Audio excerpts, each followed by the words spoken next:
Bumili nga ho pala kami ng pusit sa labas.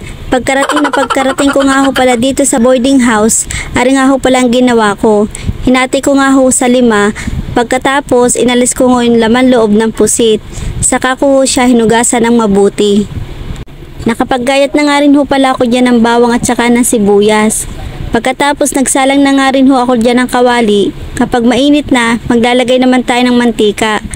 Pag mainit na yung ating mantika, ilalagay na natin yung bawang at saka ay yung sibuyas. Tapos halu-haluin lang natin.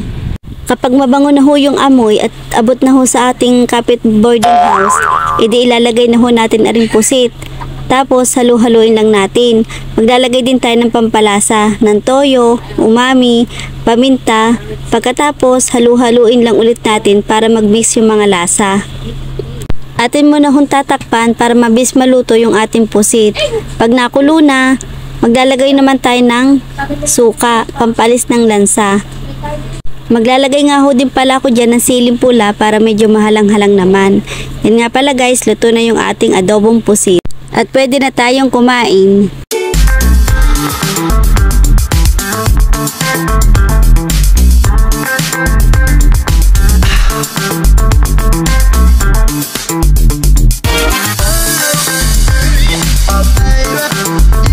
At syempre, hindi ho mawawala ring dessert namin na pipino.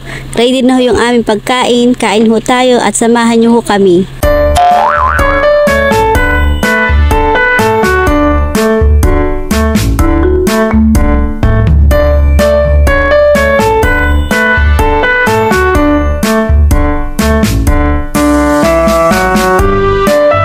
Hanggang dito na lang ho yung aking video. Salamat ho sa inyong panonood. Bye! God bless!